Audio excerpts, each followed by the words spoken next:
We're often asked the question, how big should a missional community be? And those are important questions because there's a lot of logistics when you think about trying to mobilize a group of people on mission. What we've found is that when you start a group, you're going to want, at least from my experience, at least hopefully 6 adults that are pretty committed to the mission.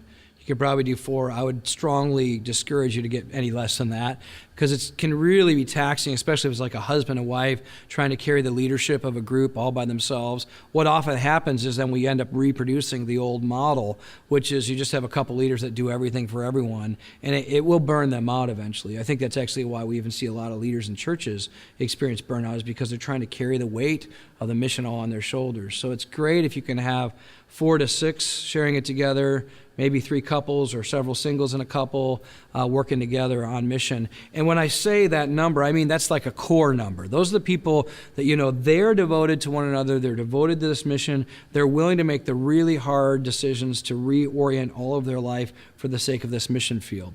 You may not be able to find a lot more than that at the beginning because most people are going to have to be discipled into that kind of living. And so to get 4 to 6 who really are going to do that is usually a pretty big deal. But if you can, which I recommend you do, then I'd encourage that those people devote themselves to forming what this mission is going to look like, how they're going to get on mission in the everyday life, how they're going to begin to order their lives together, who they're going to pull in with them, how they're going to help disciple the others that are going to kind of be that next layer, which is likely going to be some Christians who want to get on mission, but probably won't be able to be as fully devoted as maybe that core is. And that group will be part of the discipleship plan of the group. A lot of times people think, well, it's only discipling the people who don't yet know Christ. No, really, you're discipling all those people that you're leading to reach the people who don't know Christ, because that's part of the goal, is you're training them up in how to be disciple makers. And so then you're talking probably about 10 to 12 probably. That's a good starting point. If you make it a lot bigger than that, then likely what you'll find is you'll have a massive group of Christians that don't have any time for any more relationships because they're just trying to figure out how to be with each other, that they don't have any time to be with people who don't yet know Christ. And so I discourage them getting much bigger than that, especially at the starting point, because if you've got 20 to 30 people already that are Christians, you're probably not going to spend much time with people who don't yet know Jesus. So it's good to have that feel like we've got to go reach some people. We've got to go meet some people. We're kind of small right now. And so we found that actually creates a good sense of urgency to get out and get to know people and reach out and serve them. So those are some size pieces. Now here's the thing that I've also want to recommend. As you think about your size, don't count all the people that you're going to reach as those numbers, because you're going to find as you start reaching out to people, you might have 30, 40, even 50 different people that you're trying to reach as a missional community. So you're going to have to differentiate between those who are really core and those who are probably Christians really committed and those who are the people you're actually trying to reach. And you can have a pretty large number of people you're trying to reach because it's going to take you a while to get some significant traction with a few of those people in that larger crowd. So maybe even think, who's the crowd, who's the core, who are the committed, and who's the crowd as we think about even defining our missional community numbers. Now, as you experience this, you're going to find that having a large number of children is going to lead to some logistical challenges. And we love our kids. We want them on mission with us. We want them involved in the mission. And of course, a missional community isn't just a weekly event, but you will have weekly events. You will have events where you get them together. And so having more and more kids may lead you to wrestle with how big can we really get with a lot of families with young kids. That may limit your size. You're going to have to take that into consideration, because when you start seeing 10, 12, 15 kids in a household altogether, that's a lot of work just discipling them. So you'll have to think through that implication. It's nice if you can have a few families with small kids with a whole lot of people who don't have young kids, because they can all pitch in together and help. So think through that as you're thinking through your size challenges as well. Another thing to factor into your determination of size is the place in which you find yourself in. For instance, in many urban contexts, people are living in very cramped quarters in an apartment or a condo, and you're just not going to be able to fit a whole lot of people in those. And so who knows, maybe you'll have a bigger missional community, but you might have to determine, when we have meetings, we might have to be in 2 or 3 different places and share that leadership in different locations if we can't yet multiply and start new groups. But you are going to have to factor the size of the place you live in. So in a suburban context, you can probably get a lot bigger. in a warmer climate, you can do a lot more outside. There's just going to be different factors like that you're going to have to pay attention to. Now, here's another thing that I think it's important to pay attention to, and that is just social space, like true social space. There are realities about people doing certain things at a very small size, like what they call intimate space, and then there's kind of this personal space, which can often be 12 to 20, and then there's this social space, which is oftentimes can be 20 to 50, and then you've got this much bigger public space, like going to a big sporting event. Those are real sociological facts that you've got to take into consideration when you plan what you're doing, because you may want to do some big events with several missional communities together that's going to be big public space. But you're also going to find times you need to have much more personal space or social space depending on what you're trying to accomplish. So think through those things. For instance, I've watched some groups try to have intimate space with 30 people, and they have one person confessing a struggle with pornography, and they're going through all this stuff to help this guy get over pornography. That's probably not the best place to work through that issue. You might need to have 3 or 4 guys getting together with him on a weekly basis, which we call a DNA group, to help work through the real issues of his heart on a more intimate level. So think through real social space. That's just a reality you got to face in the culture we live in as people feel more comfortable doing certain things in different spaces. Now, as you grow, I've seen some groups get really, really big, and then they just split the group and they call it multiplication. Let's be clear, if you know your mathematics, that's not multiplication, that's called division. And there may be reasons why you might have to say, this is too big, let's break it up into 2 groups. But be careful you don't necessarily call that multiplication if you actually haven't made disciples and you haven't raised up leadership and you haven't sent out leadership to start something new. That's not truly multiplication. Just like if my family has more and more kids because of my wife and I's fruitfulness, but my kids never grow up and start their own family, we haven't actually multiplied families. We've just multiplied babies. And so we want to see multiplication of disciple-making disciples, which means when we look at our missional community, we want to start from the beginning with the expectation that we're going to train up some to eventually lead others to go on mission, either in the place we're at, maybe we just start another missional community to the place we're at, or to a new place where they're sent to, and they have the ability and the strength to start up a new group. Some of the things that I've learned that are helpful in that process is, first of all, starting with the end in mind. Make sure you tell your group that's where you're going.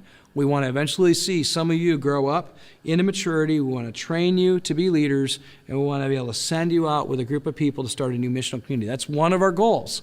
We want to state that very clearly so it's not a surprise to you when it happens. Second, by stating that, we're going to be held accountable to actually put in place mechanisms to actually train you up. So we're going to start to share leadership as you grow into maturity, so you start to experience leading this group before we send you out to lead a new group. So that's going to put in place a need for training, a need for leadership development. Then third, I've found that it's helpful to begin to identify who you think those people might be at some point to the group, because then the group can give you feedback right away on whether they would follow their lead.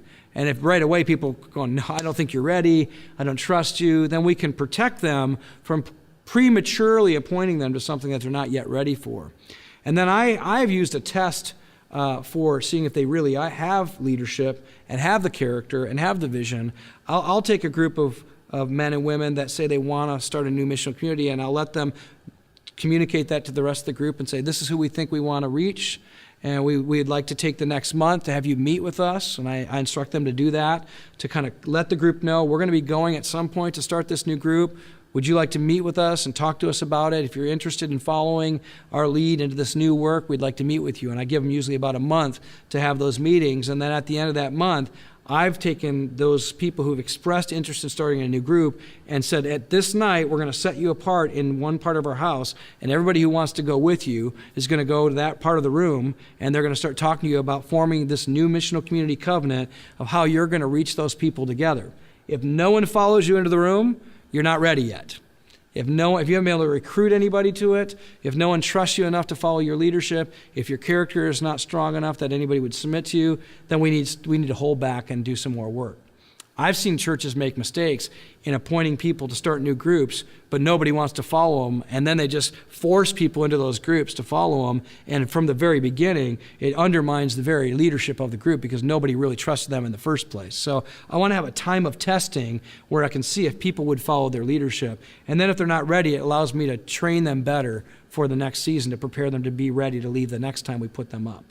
When a group starts to have a certain number of adults that are mature, that are effective in making disciples, let's say the group grows from 6 core to 12 core or 14 core, that's a good time to really seriously consider getting them ready to be sent out. Because if you wait too long, then what happens is it in some ways stagnates that growth that they're growing up into. It's like the teenager you have in your house where he's ready to leave. You can tell. He's wanting independence. He's wanting to make decisions on his own. But mom and dad are going like, no, and we don't let you make any decisions until you're on your own. And so what ends up happening is he's 28 years old and he's still not growing up because mom and dad are stagnating that kid's growth because they're so afraid of him failing. So I've found a lot of times groups will start growing and you look at their group and you're looking at them going, you guys have like 4 or 5 or 6 pretty solid believers in your group that if just given the opportunity and the right training and the right mentoring and coaching,